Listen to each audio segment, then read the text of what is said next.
My dad and my sister were two of my three best friends, and losing them both was life-altering. I broke earlier this year. I burned out. It takes true leadership and true strength to be able to say, now I keep moving forward. If you're not growing, you're dying. If you're not moving forward, you're going backward. January 2021, one day my sister woke up with tremendous back pain. She thought maybe she tweaked her back when she worked out, just from exercising wrong the day before or something like that. And so she was doing stretches, and the next day it was pretty bad still. And this carried on for a couple of weeks. She went for physio, she went for chiro, just really trying to understand what had happened. But the pain was so great that even pain medication wasn't helping it to go away. We actually thought, maybe there was early onset arthritis. So we were, giving her extra collagen and things that might, help strengthen. But long story short, she ended up doing some research, and she found this naturopathic physiotherapist in her town. She went and met with them. They took one look at her just from seeing her physical appearance, and they said, "Have you done blood work?" And she said no, and they sent her to the ER immediately from that office. Within 24 hours, she was diagnosed with stage 4 liver and colorectal cancer. Our lives were never the same after that. We, as a family, really rallied around her. As an older sister, I just went deep into, we're gonna fix this, we're gonna get you the best help. No, money will be no object. We will do everything we can. Pulled on a few relationships that we have and got her one of the best doctors in North America. They wouldn't treat her because she was so sick. They said that there was nothing that they could do. We spent the 5.5 months that we had with her fighting, really supporting her, rallying around her, helping her fight to the best that she possibly could. She was bar none the bravest person that I've ever met in my entire life. It was hard. It was the hardest, darkest days of our lives. And we lost her 5.5 months later. But in the middle of all of that, we lost our dad too. I don't think anything prepares you for burying your dad while you hold your cancer-ridden sister's hand, watching your dad be buried. And I can't even put into words about how difficult it's been to actually process and grieve that year. Because my dad and my sister were two of my three best friends, and losing them both within such a short period of time was life-altering. Many of us, we go through hard times. We go through things that we think are going to break us. We go through things that they feel like defeat. And how do you ever recover from it? And we all have the choice of choosing to keep going and growing through it and becoming through it, or going backwards. You're either growing or you're dying, and we know that in entrepreneurialism in life. I struggled for sure for the next number of years. I definitely struggled internally, but what I didn't struggle with was for the people that I needed to show up for. I can't even explain that there is this level of resilience and this grit that rose up inside of me, said I can do these hard things. Because when you choose leadership and you choose management and working with people, you have to be real, but you can't fold. I didn't have a choice but to keep showing up for the people that I was in business with and that I'd committed to, and my clients and our industry. You dig really, really deep and you find a way to rise through difficulty. That being said, I really struggled internally. I didn't struggle leading and thinking right and showing up for my people and for the people that chose to be in business with me or my clients, but I struggled to show up for me. And I took the back seat for the last couple of years since her passing, and I didn't take care of myself. I didn't take care of how I was thinking about myself. I didn't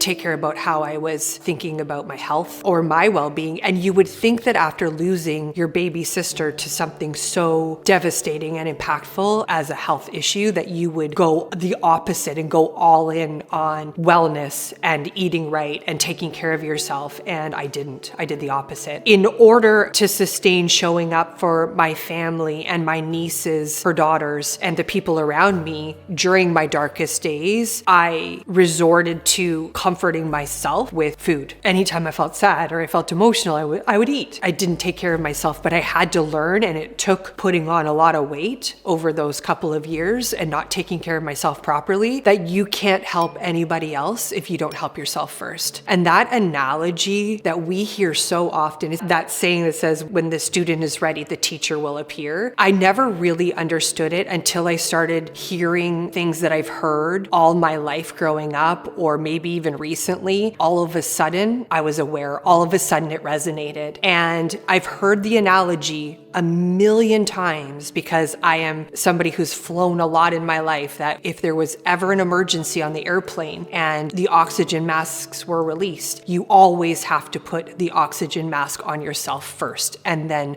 the person beside you, if that person cannot do it for themselves. You hear it a million times, but you never really understand it until you're awakened or ready to hear it. When I finally understood that, not also just that I needed to take care of myself first, but it is really hard to set boundaries and care for yourself when you don't feel like there's enough hours in the day and everybody else needs you more.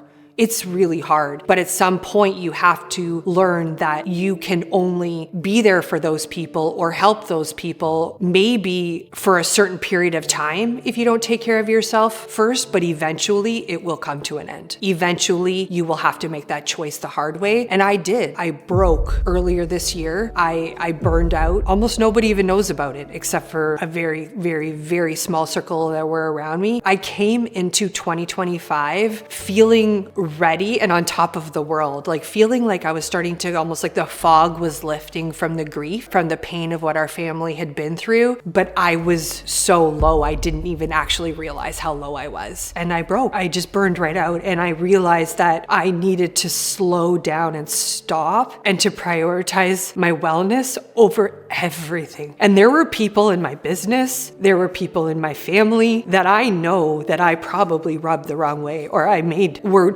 questioning my choices, but I know I needed to do it for myself. And this year, through the consistency of a wellness program and a coach and accountability and all the things that I believe in order to achieve a success that you want to in your life or in your business, I was able to lose like a tremendous amount of the weight I lost putting on over the last number of years, and to get myself into better habits, better lifestyle, better boundaries and mindset around taking care of myself in order to be the very best version that I need to be for all the people around me. Who did you lean on to during these times? My partner, John, he was my rock, my wellness coach. Not my business coach at the time, because my business coaching right now is very segmented into different categories, and that is not one of them. But I knew I needed a very heightened level of a program, a crystal clear plan. There's so much clarity. I'll give you a perfect example. We're in the middle of a really stressful, chaotic move right now, and I could feel myself getting like overwhelmed by it on top of all the busyness of work and life and kids and family and all the things, right? Like we all go through. I took 90 minutes 1 week ago, 90 minutes, and I brain dumped every single thing that was caught up in my mind, put it into a spreadsheet, categorized it by like date and what needed to be done, the tasks, the deadline, and instantly, although none of the work is all finished yet, like the stress and the load just lifted right off, because we can do the work, we can do hard things, we can get a lot done. But if you have no plan or clarity around how you're going to accomplish that, is virtually impossible to move forward. So if you ever get overwhelmed in your business or overwhelmed with like all the tasks that have to be done in a day, stop. Just stop, slow down, compartmentalize what needs to be prioritized, and just map it out. The power that comes from that level of planning and that clarity will allow you to then start to be able to take action and move forward.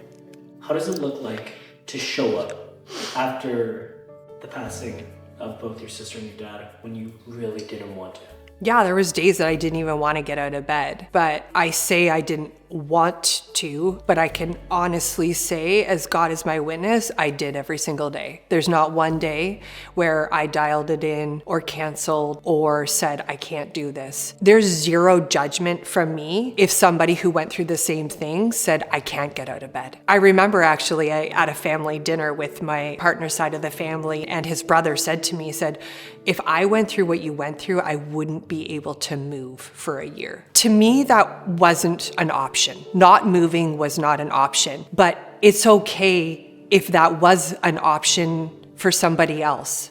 That's just not the path that I've chosen, and that's not what I wanted for me. Some people might listen to this and think like, well, you didn't give yourself the time or the space, or did you actually go through what you needed to do to grieve and to feel? I did in my own way. For me, I needed to keep moving forward. For me, I needed to keep taking action and to keep showing up, because that's actually my purpose and what I live for. And I live for those girls. I live for my nieces that no longer have their mom. I live for the agents that I'm in business with at North Group and within our real community. I also truly believe that as humans and as leaders, we have a choice that we can look at the obstacles or the difficulties that we face in life that have challenged us, that have possibly almost broken us, and we can stay there, or we can do something with it and rise above. It is human to say, it's okay to say, like, I stayed here for this hour, or I stayed here for this day, or this broke me for this month, whatever that is. But at some point, it takes true leadership and true strength to be able to say, now I keep moving forward. Now I turn this into something that, although it happened to me, there's a reason that I can continue forward, and I can continue to live and honor her life and his life, my dad's life, by being who they were when they were alive, which is just the most incredible humans. Why is it so important to you to keep pushing forward? If you're not growing, you're dying. If you're not moving forward, you're going backwards. The law of inertia is that an object in motion stays in motion. If you stay moving forward, then you will keep making progress. I've been through some dark days. Like, those were the darkest for sure. But I've been through some difficult times in my life, from childhood right through my teenage years into my 20s. And why? I don't know. Like, why the challenges, why the difficulties, but they were there. They've been a part of my life. I don't wish it on anybody, but I'm grateful for the grit that I've built through it, and for the resilience that has come as a result of going through those things, not allowing those challenges or those hard times to break me, and allow it to inspire somebody else's season. We all go through hard times. There's not a person within the sound of my voice that has not faced some sort of challenge or difficulty or setback or hard time in their life or in their business. And the only thing that differentiates the person who grows and succeeds through dark times is the person who chooses to rise above it and to do something with it, as opposed to letting it settle and be a victim and do the opposite of what growth would be. Was there something that you repeated to yourself throughout those years to keep pushing forward? You can do hard things. I don't think it was something that I said over and over to myself, but I'll tell you, when you have 3 beautiful young nieces and you see them regularly and you see the pain in their eyes and you want to do everything within your power to help them heal and be happy again, it will get you out of bed so fast. It will keep you moving in the right direction. What is your best advice to help people show up when they really don't want to? You just do. It's a choice. Like, there's nothing that you could read or prep or anything like that. Like, if you're not ready, you show up. You can prepare. Like, this topic could go 2 different directions but if you are going through a difficult time, you show up regardless. You made that commitment from strength initially, so difficulty or setback isn't the thing that changes it. You chose leadership, you chose entrepreneurialism, you chose business ownership, whatever that is. If there's something that's challenging you in your business or in your life, nothing changes. You find the strength, and the strength comes from just taking one step and moving forward. It comes from saying like, that meeting doesn't get canceled today. I'm showing up and I'm going to deliver this presentation to the very best of my ability. That strength comes from getting ready for that listing appointment and then showing up for those clients. I think it's also really powerful and important to remember that you're stronger than you think you are. If you dig deep enough, you've got it inside of you to go through what you're facing, and really surround yourself with the right people that will lift you through it too. Bar none, the family, the friends, the community, the team, who you spend your time with matters. We hear that line all the time, who you work with matters, who you surround yourself matters, who you spend your time with. It matters so much. In the good times, when everything is humming along and the market is good, or you're selling lots of real estate, or things that your business is growing, your family is healthy, maybe you don't see the significance of how impactful it is to have that right people around you because you're on a high, everything is good. But when you're low and when things are not going your way and maybe your business is struggling or you're struggling, having those relationships, being in community, being surrounded by the right people, it will be the game changer.